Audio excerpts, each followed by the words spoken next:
Welcome to the Thriving Farmer Podcast. I'm your host, Michael Kilpatrick.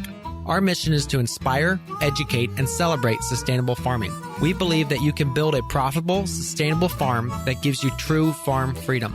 Join us as we talk to farmers, innovators, educators, and entrepreneurs to glean their top takeaways in business and life. Thank you to the Northwest Arkansas Land Trust for sponsoring this episode of the podcast. Conservation organizations play an important role in supporting local farms and food efforts nationwide. In the heart of the Ozarks, this land trust is taking land access for farmers one step further where they're offering affordable land leases. You can learn more about the program and the farm location by contacting 479-966-4666. Information is online at www.nwafarmlink.org. That is nwafarmlink.org. Hey, Thriving Farmers. Michael Kilpatrick here with another episode of the Thriving Farmer Podcast. And today my guest is Julie Olberding of Rustic Roots Farm in Alexandria, Minnesota. Their mission is to balance natural resources with a blend of innovative techniques and traditional methods to produce the highest quality products for their customers. Their first-generation farm specializes in hardneck garlic, maple syrup, asparagus, and more using these natural and regenerative methods. Julie, welcome to the podcast. Thanks for having me. Absolutely. So talk to me a little bit about how you got started in farming. So we are both first-generation farmers. My husband did grow up on a farm until he was, I believe, 8 years old. We actually started farming as a way to teach our kids how to be self-reliant, how to problem solve, persevere, use creative thinking, and learn how to manage their time well. Awesome. So it sounds like you came from off-farm jobs, and what was the catalyst, or was there a specific day that you're like, oh gosh, we've got to do something different, we're going to farm? We kind of just jumped into it. We actually both still work our full-time jobs. And we say farming as our second full-time job because, as you know, it's not a part-time thing. It's not, it's not a hobby for us. We spend just as many hours in a week farming as we do at actually probably some more hours farming than we do at our day jobs. So then with the farming, did you have land already that you just started on, or do you have to do the whole process of finding the right property? We started very small in farming at first on our current property where we live. We live in a maple forest. Okay. The maple syrup kind of started as a way to get us outside. The Minnesota winters get very long and drawn out. And so that did start as hobby, and it got us out and side and doing stuff.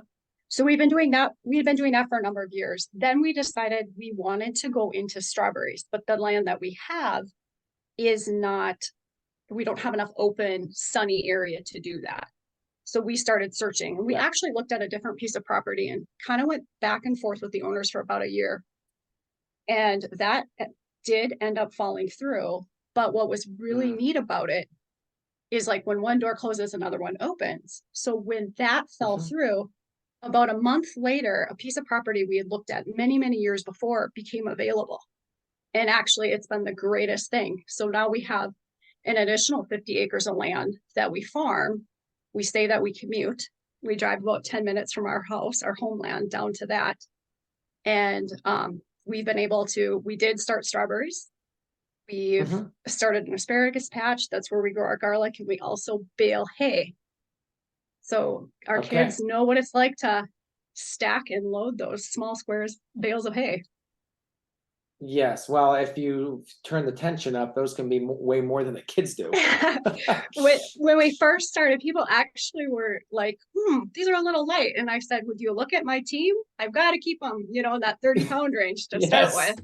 Yes. Because I'm not doing them all by myself. Yes, absolutely. Yeah. So then I'm looking at your Facebook page here. You guys have, the garlic is beautiful. I really like the garlic bouquet you kind of did in a jar. Now that is super clever and super cute. I think garlic obviously is something that way more people need, much more of it in their life. So talk to me a little bit about like the start of starting with garlic. Was there like, why did you pick that crop? So we closed on the farm property in October of 2018. You plant garlic in the Mhm. fall. So we thought we had it all figured out. We had a small garden plot here at the house, and we bought garlic according to the online seed calculators to fill up the space. Once we finished Okay. planting that, we realized we had filled the entire space and we had half the garlic left. So we had to quick till up a spot at the farm and we planted the Yeah. rest of it. And we have grown from, I think we started with planting 54 pounds that first year, and now we plant around 450 pounds in the fall. Okay. 450 pounds. And then talk us through like the general process of that. So you plant in the fall. What date do you plant up there? We usually plant that first or second weekend in October. Okay, so so like Columbus Day is pretty much like when people typically plant further north. Okay, yeah, we're a little bit later because we're much further south. Absolutely. But yeah, that Columbus Day window. All right, and then it pretty much just sits there over winter. Now, do you mulch or do you leave it bare? We do mulch. We use straw mulch. Okay. That helps up here, All right, so especially with the freeze and thaw cycles. yes. Yes, down here we've been doing some leaf mulch. Oh, sure. We get free leaves in from the county, and then we altered a manure spreader so that it can actually just throw them out. So it leaves about a 2-inch layer on top of the bed, and then about a 6 or 8 inches in the path. So that's how we've done that. But so your straw, so I'm assuming that's all hand spread, or is that you have a machine for that? Yeah, we have a machine. We have a straw chopper that we use. We pick it up and put it in the back of a small wagon that we drag behind our RTV. And then once it all gets out, we use a big, like backpack style leaf blower to smooth it out and get get it more even anyways. Okay. Interesting. I never thought of that. Okay, but I bet that does work. All right. And then it goes to sleep for the winter, and then it starts to wake up in the spring. And do you do any specific treatments or fertilizers in the spring? What do you do to kind of help it along in the spring? So we end up doing a couple applications of a fish emulsion. We use an organic fish emulsion, and we do a couple applications of that. I should back up and say before we plant, we now plant a cover crop. We till that in, so it's a green manure, and then we add in actual manure too into the mixture. So the soil it's well prepared, it's fluffy, and it's full of nutrients right when we do it. So we hit it a couple of times with the fish emulsion before the scapes start. Correct. Yeah. And then I'm assuming you descape when they start to come out. Correct. All right, and then it kind of is just sizing and getting ready to bulb. Yeah. Now I see that you have your the crop that you've harvested in like kind of a pretty robust room. Is that like built into your barn, and that's just kind of where you dry it, or is that kind of like your sorting area? So what we did there this year, we had planted more than the last year, so we outgrew our space where we cured the garlic. So what we did is we completely emptied that shed. We built some racking because the ceilings in that one, the rafters are 14 foot high. So we built some racking so we could actually reach off of a 6-foot ladder to hang our garlic as it cured. And it still was tight in there. You know, it'd be ideal to have a little bit more space, a little more better airflow, but sometimes you just you end up using what you have. Yeah. Absolutely. Yes. This year we had garlic all over the place. Yes. So then with that, so you harvest it and then cure it, and then you go to markets. Now I see a picture here of like a throwback to your first market. Way better than my first market. We had a little card table, I think a couple heads of lettuce and some dozen eggs. So what was the decision for you guys to go to farmers markets? Talk to us a little about that. So we don't do a ton of farmers market. That picture actually was our first farmers market, the first fall that we had a crop. It was the best learning experience for the kids. We got everything ready. You know, you set up early, you're early in the morning, you get everything set up. We sat there. I think that was a 4-hour market. We ended up are taking home $50 from that market. It was the greatest Uh-huh. thing, because at that point, it was the age that the kids were constantly like wanting to go out to eat and saying, you know, guys, we can just make it at home. It doesn't make sense to spend that money. And so when they saw it, we were able to talk about what actually goes into production. So yes, we brought home $50, but how much was that per hour? And they divided it by 4. And I said, oh no, you need to back up. It's not just the 4 hours we sat there. It was the hours planting. It was the hours weeding. It's the hours sorting and trimming and sizing, preparing, you know, peeling off that extra layer so that everything looks beautiful. So it was an awesome lesson for them that sometimes you end up working really, really hard and you just make a little bit. And, you know, was that even covering the costs? Probably not, but it was a good learning experience for them. Absolutely. And obviously, I'm assuming after that, you probably grew a little bit at farmers markets. But it looks like you've shifted mostly. Is it online sales now or festival sales? Okay. So when we really got into growing is about the time COVID hit. Okay. And in the fall, markets around here are harder to come by anyways. And so the first year, I think we did some sales just like Facebook Marketplace. And then on that, somebody from further away had gotten a hold of us and asked the question, do you ship? So the answer was absolutely we do. So we hurried up and figured out a process for that. And now we ship all over the country. We're up to 30 states that we've shipped to. Okay. Very cool. And then with that, it's available on your website. Do you typically ship through USPS, or do you have a specified like provider like UPS or FedEx that you use? It depends on the location. If it's within the local area, we use a regional carrier. They come and pick up straight from us, and then they deliver direct to doorsteps. If I can't get it within that area, then it's usually USPS. Okay. Yeah, we do a lot of shipping here for our elderberries and willows and now strawberry plants and all of that. And it's always a fight of which is better. And USPS, we found we shipped the package to Arizona of all places, or maybe it was New Mexico, and it came back undeliverable. So like 8 days after we shipped it, it showed back up here. The plants were still alive. They weren't looking so hot, but they were still alive. And she says, oh, well, sometimes the USPS delivers here and sometimes it doesn't. It's like, well, that's worse than a yes or a no. Maybe is no good for me. So it is. It's frustrating. We had a package one time that was headed to, I believe it was Ohio, and it ended up on a conveyor, a rotating like processing plant in Texas. And because they somehow like ripped off part of the label in transit. It just ended up stalled out. I eventually tracked it down and we were able to, it was still good product, but it makes you so nervous. Yeah. And we learned the hard way, do not put removable labels on your boxes.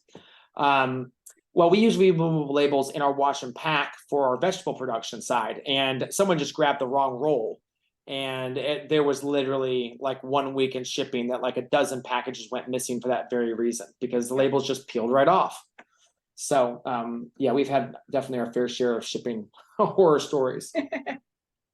So then with the person that's shopping you from online, where are they finding you? How are they, what your marketing look like for all this? We've built up a pretty good mailing list. So our email list, our email customers always get the first dibs on the garlic when it goes live. So that's been a really good way to draw. We do that. We do some social media blast on Facebook and Instagram. We became featured growers 2 years ago at the Minnesota Garlic Festival. So they run a couple of sites. So our contact information's on there. It's just been a gradual process to get the word of mouth out. Gotcha. Okay. So doing word of mouth. And then the festivals, I'm assuming that you do probably help as well. Absolutely. All right. So talk to me a little bit about is these specific garlic festivals? I know I saw something like a garlic stomp, a grape stomp festival. Oh, sure. Yeah. So our biggest one is the Sustainable Farming Association of Minnesota has one of their Okay. premier events is the Garlic Festival.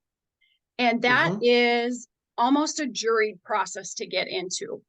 They only take so many growers. Oh, wow. Growers from previous years are grandfathered in. Then if there's openings, you have to meet, X, Y, and Z criteria. And then it's kind of a ranking system.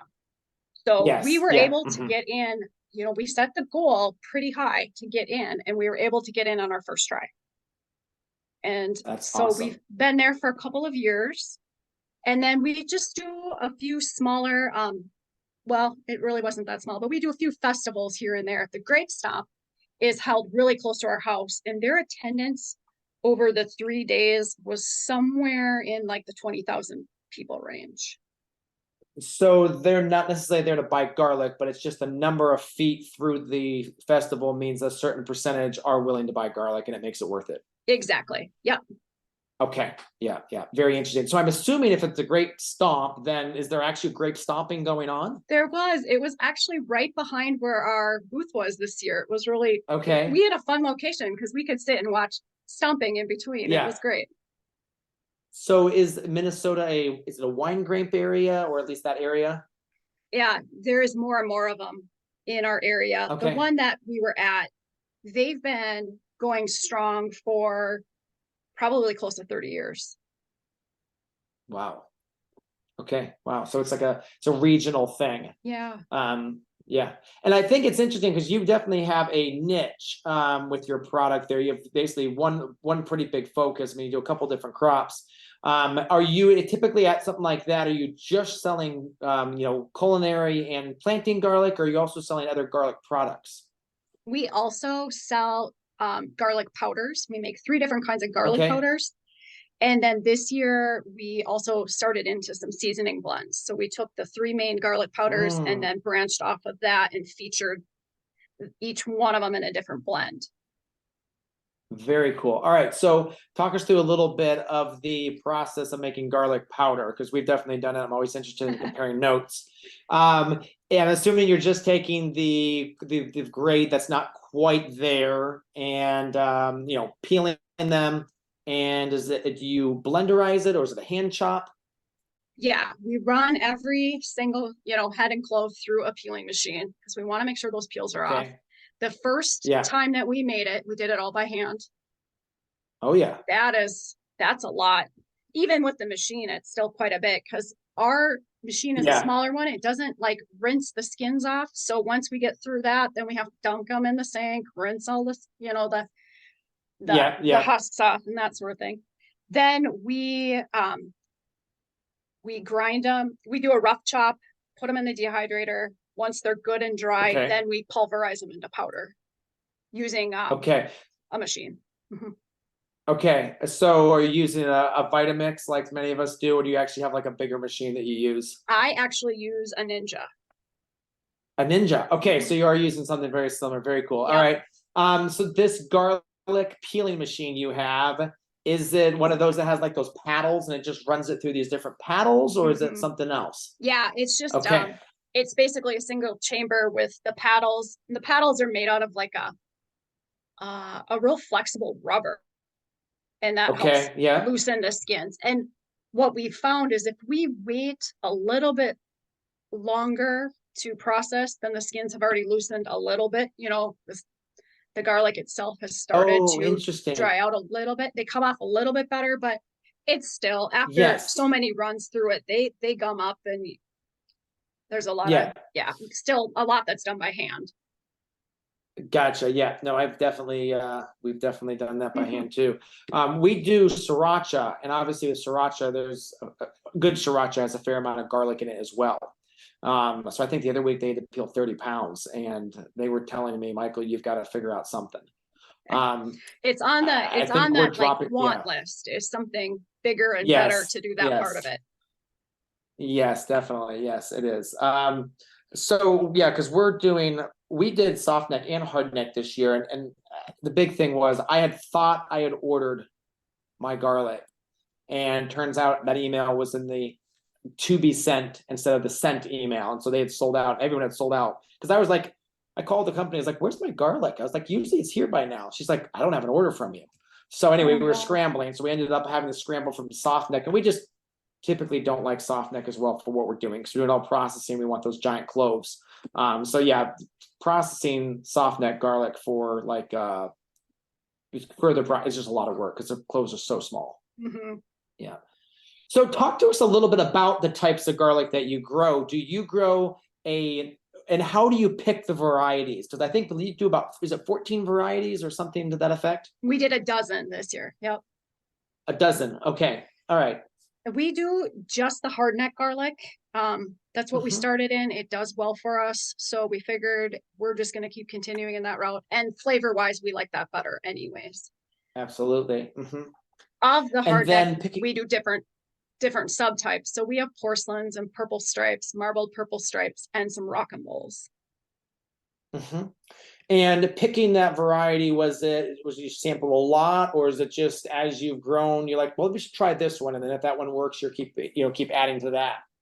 To start with, we had a really hard time even finding any local garlic. So we kind of started with whatever it was we could find. We kept the ones that did well for us. There have been a few that, we're almost on the chopping block, and if you give them that third year, we found that they will adapt to the microclimate and they'll size up. But sometimes it just takes time. And there was the red green. It was a variety that I was ready to be done with after that second year. I just wasn't happy with the yields. And, we had the space. So it was like, all right, I'm just going to throw it in one more time, see what happens. Well, that next year, they were the biggest heads of garlic that we pulled out of the field. So I tell people, like, just give it a little time. Obviously, we rotate our fields. You don't want to replant in the same spot in 4 years, but still that the general growing conditions, the soil is similar enough that the garlic does well and sizes up. And then there's been a few that, even after that third year, and I don't know, I think we made up the third year. Like, I don't want to waste much more time on it if it's not going to grow. So there have been other ones we've just discontinued because they aren't growing well for us. And if they're not growing well for us, they're not going to grow well for the majority of our customers. Correct. Yes. Especially your local people, because again, that's how it starts to, adapt to local ecosystem and ecoclimate. So yeah, that's very cool. Yeah. Down here in Ohio, I mean, I think music and like German white just grow well anywhere. Probably not like, zone 9 or West Coast, but any place that I've actually grown garlic, they's, always are shining stars. We picked up some seed garlic last year because again, we couldn't get it from our normal supplier. And some of the cloves were over, I think there were like 4 cloves or 5 cloves to a pound. Oh, wow. They were just giant. And, I was talking to the grower because I called the grower and said, this stuff's gorgeous. My cost of, my cost per head that year was astronomical, to grow it but we did get some, I think you have it as a colossal that you guys call your giant ones. Yeah, we colossal. And then actually this year we had some that were even bigger than that. So we called them, my son started calling them the Goliath ones. And so it stuck and we kept it. That was all him making that up. Yeah, Goliath. Okay, so how big are your Goliath then? What size is that? Our Goliath are 2 3/4 inches or greater. Okay, 2 3/4 inches or greater. Yeah. And we always measure on the smallest diameter. You'll have people that that's key put them in there. like this, but we turn them. And if they can get through the hole in any way, they size down. If they don't get through, then they pass on to the next level. Yes. Yeah, absolutely. Yeah. So these were massive. And the size of the cloves was great, but I think that's, it's also what you're going to do with the garlic too. I think the thing with soft neck is that's probably more for the people that just have a climate that grows better in. Because again, I'm sure I'm gonna get some haters for this, but I just think soft neck is not as great as hard neck in every way. That's just me though. I second that opinion. All right. I'm back with Susan from the Northwest Arkansas Land Trust, and today we're talking about one of the holes that we see in the market, and they do as well, with the loss of the local wholesale farm. So Susan, with this project you're working on in Northwest Arkansas, you're open to all different types of farmers, but one of the things that you're actually doing a lot of work around is to kind of rebuild the local wholesale market, right? Absolutely correct. Northwest Arkansas has a rich history of fruit and vegetable production. It was known for its apples. It was known for grapes and other types of tomatoes, all kinds of really great, produce. But that's been lost over the years for a number of reasons. And we recognize that the demand is there, and we are just trying to, help farmers, both existing and new, understand the potential benefits for wholesale markets and institutional, so schools and hospitals, etc. So there's a lot that's happening within our work to strengthen that local food system. So we now have a food hub that can help aggregate, and part of the work includes a processing facility, state of the art, that will bring buyers and sellers together and also really benefit food entrepreneurs that want to be, making value added products. So this is all a piece of the NWA Food Systems Initiative. And, our role as the land trust is to help, preserve farmland and then get farmers on that land access. But there's all these other pieces that are going on to ensure farm viability way into the future. Very cool, Susan. And if you want to find out more about the work that the Northwest Arkansas Land Trust is doing and the affordable, stable land leases they are offering, you can go to www.nwafarmlink.org or call 479-966-4666. And you also do education too with your I think you did like the garlic grower booth at the garlic festival. Tell me a little bit about that, because that sounds like a lot of fun. Well, I have this problem sometimes of not being able to say no. So that's how I got into that. Yeah. So they had asked for volunteers, and they did get some volunteers, but obviously they didn't get enough. So then there was another email like, hey, if we put you at the very end of the day when it slows down a little bit, would you be willing to do it? So I did. I stepped in, took my turn. It actually was a lot of fun. The very first question I got stumped me, but I didn't feel bad because then we passed it along and it stumped a couple other mentor growers, I would call them. And then everything after that was a lot of like, hey, I want to do this. How do I start this? Some of the beginner type questions. And it was really fun. Yeah. So now you're going to have to share that first question. What was that first question? That first question was something about, hey, I harvested all my garlic and I had one head that looked kind of funny, and I can't remember how they described it. They didn't have a picture. They didn't have a whole lot to go off of.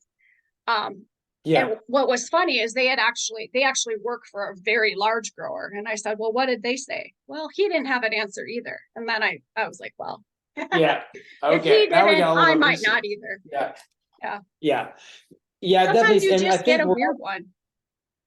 Yes. You're right. We've definitely seen some weird ones where, like, I think they had something where we almost had a clove outside the general clove thing, like this little outpouching, almost like a hernia on a garlic, which was kind of funny. So I know that is something that we started to see a lot lately, and I think maybe more a decade ago we started seeing, was it garlic, some of these diseases that we started to come in. Is that something that you guys test for? We test every year for garlic bloat nematode. That's one. Yes, that's the one that can transfer in infected garlic stock. It's not something you can see with the naked eye. You have to send it off to the university, and different universities do testing for that. And you want to make sure that if you're going to grow garlic, that you're growing clean garlic. Yes, you can buy from, the neighbor, but how do you know? You don't want to, because once you get garlic bloat nematode, it's nearly impossible to eradicate out of the soil, from what I understand. Yeah, it's not fun. And then, like, one thing I've seen and we've had, and it's one of the reasons why we always bring in fresh seed too, typically, is the mites. Have you have any of those? We haven't had as much problem with that. I think Yeah. part of that is just maybe that it gets colder and things freeze harder. Correct. Yes, that would probably make sense. Yeah. Yeah. We had a grower here locally that had a lot of mites in their product. And what we ended up doing, and I think it worked because our plants looked pretty good this year, is we doused it in vodka. We just took the cloves and just dunked it all in vodka before we planted. Again, we were desperate. So, I think everything's in the future. We would like to obviously only be bringing in good, clean seed stock. And that's what we obviously typically do with our seed stock we got now. It's all nice and clean. But yeah, I think that is another one that is challenging out there. You could have made like some really good Bloody Marys after that or something. We're not big drinkers. I mean, that's the funny thing is like this year we actually grew hops and they grew up the side of the house and they were beautiful and they smelled like hops. And the only thing we harvested was a little half-gallon jar that we put in tincture. And the rest of the hops are sitting outside there. They smell amazing. I mean, I love the smell of like a nice fresh hop, but they just sat there, which was kind of unfortunate because I'm sure there have been some beer brewers that are like, just really freaking out right now.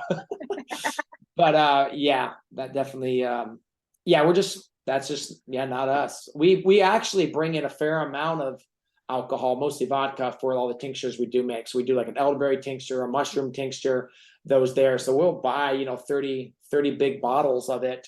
And one of our suppliers is I think he's German Baptist. And I had to leave a check for him after hours, and I left it. And he literally had to walk by the entire table of vodka. And I bet he thought we were, had a big problem or something. But yeah, I didn't have a chance to tell him, hey, this is why we buy it. Right. Yeah. And there's a lot of people that do that as a pre-treatment prior to planting. So okay, so that's common. That is a common method.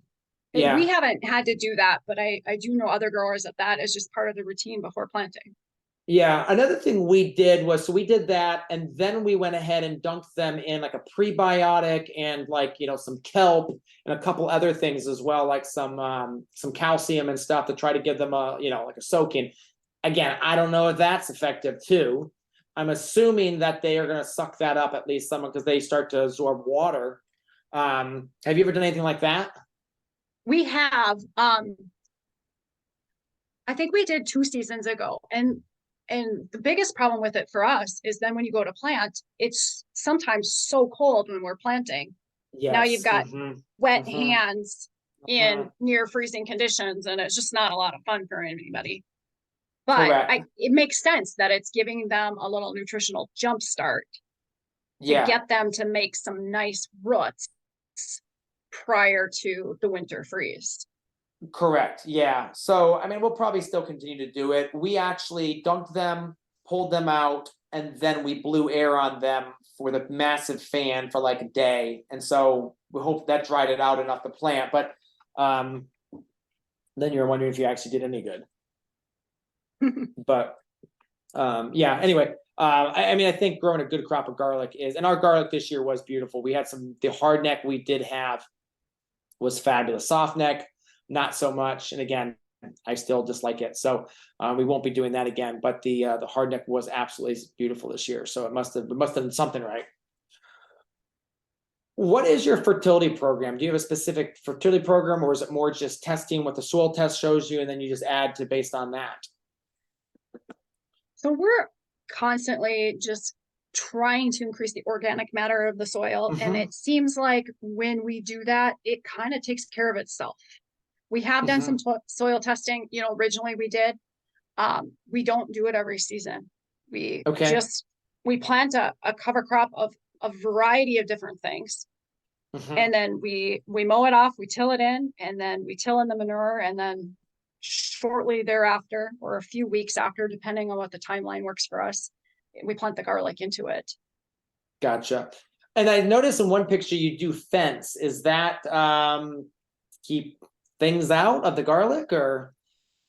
This year we put up permanent fencing in the spot that the garlic was. That is our main growing field. The garlic is eventually moving to a different spot. We try to keep 1 to 2 years ahead of it.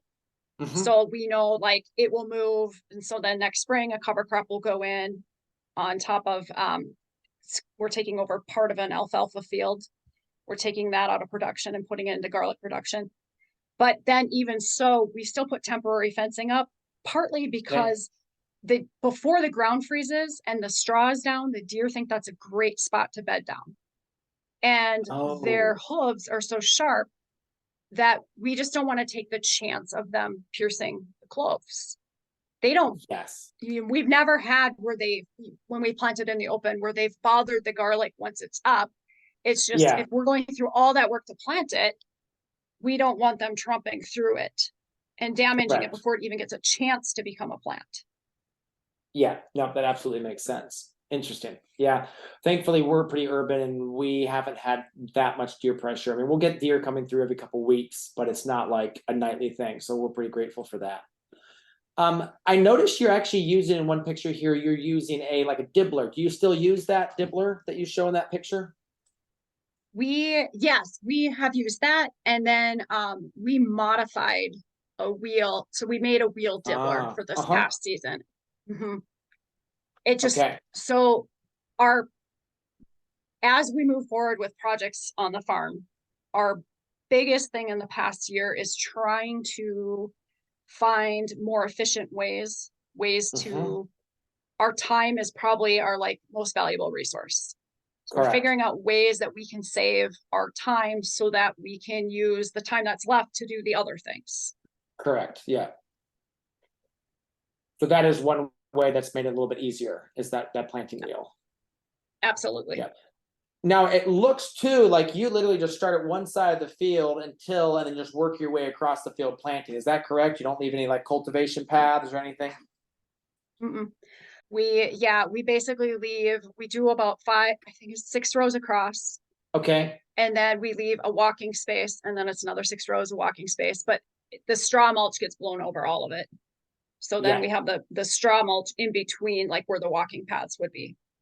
Gotcha. Okay. Yeah, that makes sense. I want to dive back into, you talked when we first got started about the reason you started the farm was for the kids. Talk a little bit more about that, and like what ways are you intentional to make sure that you're using the farm to build that? Because one of the things with the farm is obviously it can come very overwhelming very quickly, and you're out there just trying to get the work done, and you probably can lose that teaching aspect. And as I've got young kids, that 8, 6, and 2, I want to make sure I'm intentional on that. So kind of share like what your journey has been around that. What have you learned? So we kind of all have learned it all at the same time, since we're new to it as well. They have been a part of it. They are now 13 and 14. So when we bought the farm, they would have been 8 and 9. And so we started having conversations about, some of the, like, okay, if we do this, and we spend this much on strawberry plants, we need to make, we have to sell this many at this price to even break even. And so they're learning some of those financial pieces. They're learning about, they got to see when we planted different varieties of strawberries, which ones did well, which ones didn't, which ones tasted better. And so they're learning some about plant and seed selection. They learned how to drive out there. We have an RTV and they both drive it real well now. They can back up trailers and all that. Couple of years ago, I was walking by and they were cleaning up some hay to put on their pumpkin patch. So they have their own pumpkin patch. And I happened to be walking by and I said, oh, hey, do you want me to back in so it make it easier for you to scoop it in? And my son just froze and he looked at me and he didn't know what to say. And I'm like, what, buddy? He goes, well, I have been backing in there. Was I not supposed to be? I was like, carry on. I'm glad you know how to do that. Good. They didn't have the fear, they were just willing to jump in and try anything. And so then 3 years ago, we kind of got them started on their own little pumpkin venture. So they, spent the winter looking at the seed catalogs, picking out which pumpkins and winter squash they wanted to grow. They gravitated to the weirder, funkier ones. And then, mhm. we helped them till the area and prepare it. And then they planted and weeded and took care of it. And so they've done that the last few years, where it's all on them. And then the money they make from that goes into their college fund after they save a little bit of money for next year's seeds.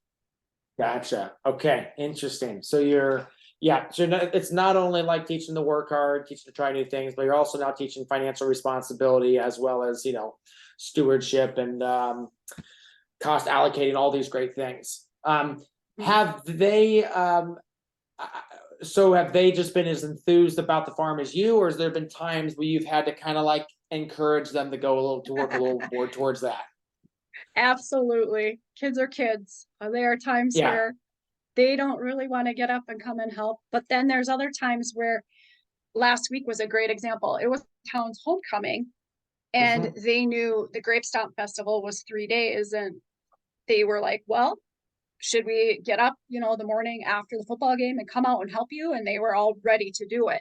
And Yeah. they actually seem to enjoy doing some of the market events. Mhm. And that has been a really good learning, that customer service piece.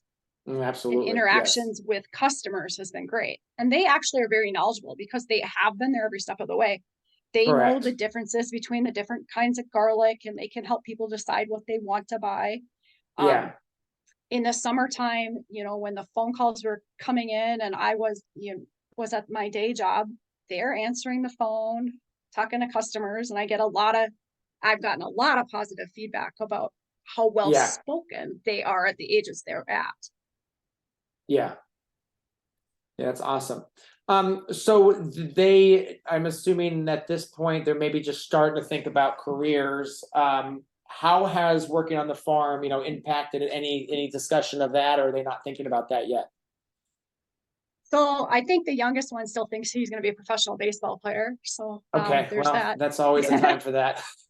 The older one just entered high school. And, if you would have asked her before we started the farm, she would have told you she was going to be a teacher. Yeah. Now she says she wants to go into business and own her own business. So it's been Yeah. really interesting to see that that's opened her eyes to like, hey, I could do something like this. Yeah. Yeah, absolutely. And then you also have other enterprises too. So you have the sugar house, and a couple of different other crops. And I'm assuming those play nicely into the seasonality of, sugaring season is late winter, early spring. As you said, it gets you out of the house. Talk about some of the other enterprises you're doing as well. So we were really intentional with that. So we knew we already did maple, like to make maple syrup and wanted to continue with that. And that has grown over the years. We originally thought we were going to be strawberry farmers. So then we knew, okay, maple syrup will go into strawberries. After strawberries, would be garlic. The hay ended up falling in the middle there. The farm we bought, the biggest field was a hay field. And then we converted 2 of the smaller fields into hay fields. So we have about 20 acres total of hay. And we had worked it out with a neighbor who had equipment at the time because we didn't have anything. And we said, if we do the planting, will you do the baling, and then we'll split the bales. So we had it all worked out. We rented the no-till drill and put seed in and overseeded the areas that were sparse and weedy and took care of that end of it. And then the first cutting came, and it laid on the ground through 2 rains over a couple of weeks before they came back to bale it. And even though it was round bales, by the time they had baled it, it was basically, it was garbage. Yeah. We were able to basically donate it to friends, and they were able to use what they could, but it wasn't a sellable product.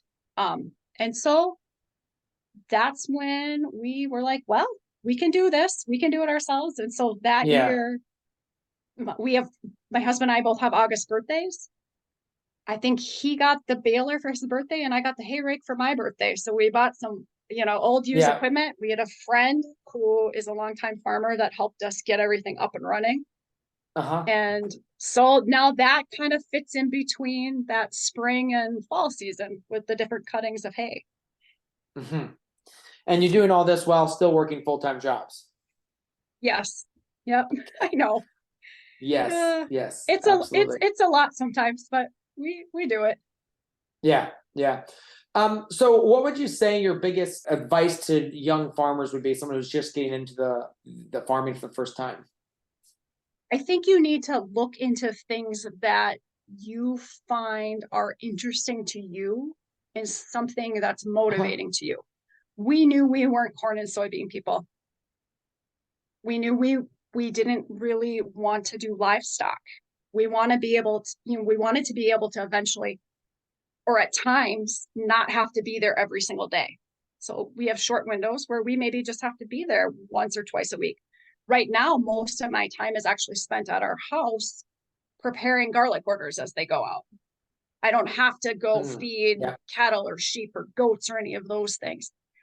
Um, so I would say look for the things that interest you and go in that direction. You don't have to do the things that everybody else is doing.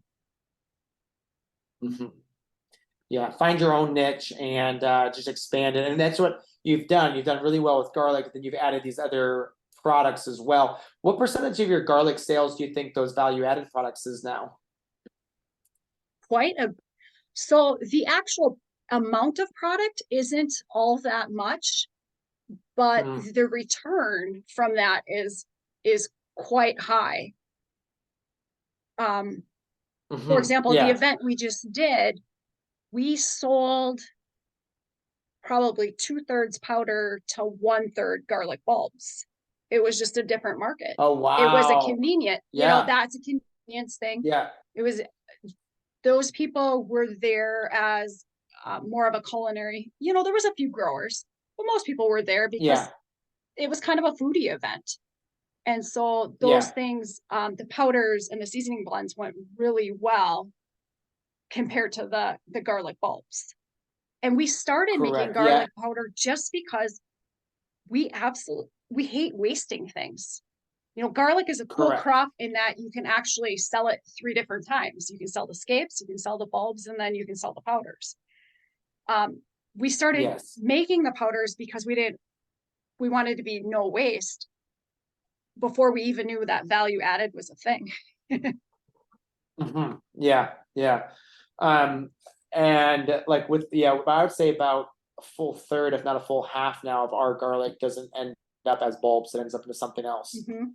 And I think the thing about the powders too is there's nothing like fresh hardneck garlic powder. It's just it's a different product. I mean, we had people who raved for years. Oh my gosh, your powder, because we had powder, and then we didn't have it for a while. And they would always come back, hey, do you have that powder again? Do you have that powder again? So yeah, having that is such a, people are just almost rabid about that. Right. Where now we have to intentionally hold back a certain percentage of our bulbs from sales so that we have enough to make powders for the next year. Absolutely. So you're right now must be like in the middle of shipping season then for garlic, Absolutely. or trying to finish up, or you're still in the middle of it? Yeah. I'd say we're about two-thirds of the way through our inventory. So it's actually been going Okay. very well and very fast. Yeah. What would you, if you could go back and do your farm over again, what would you say you would change? So probably the biggest mistake we made is we closed in the fall. Planting garlic in the fall worked well, but we were so excited in the spring to plant strawberries that we should have waited a year and planted like a rye cover crop or something to manage Mm-hmm. the existing weeds that were at the property. The people before us, Oh, like, yeah. they didn't do a whole lot of spraying, and it showed in the weeds. And we should have paid better attention to that. But we were so excited, we want to get those strawberries in Yeah. and get them going because it takes a while to get them. And we also, we were trying to grow them organically without using any other chemicals.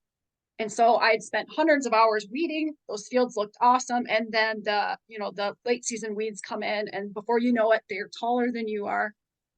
And just, it was like the Yeah. never ending battle to get the weeds out of the strawberry patch.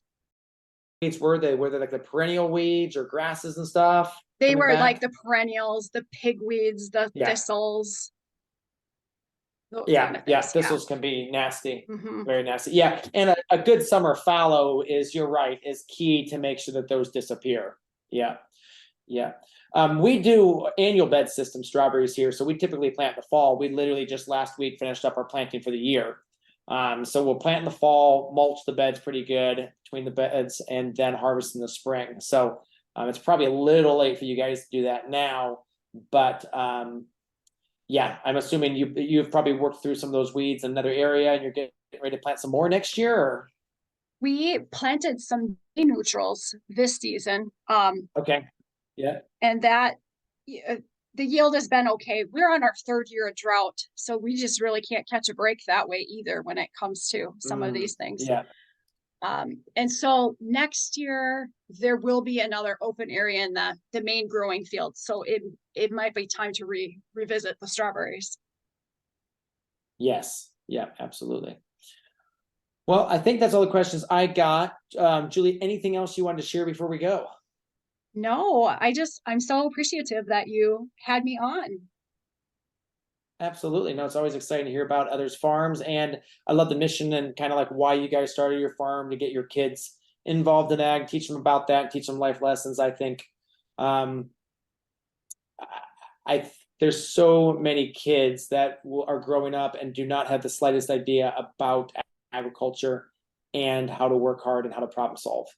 And I think if you can teach, the value of hard work, how to problem solve, and I like this thing, critical thinking, I think your kids will never want, and always, always be able to get a job, always be well adjusted into society. So kudos to you and your husband for, intentionally thinking that way.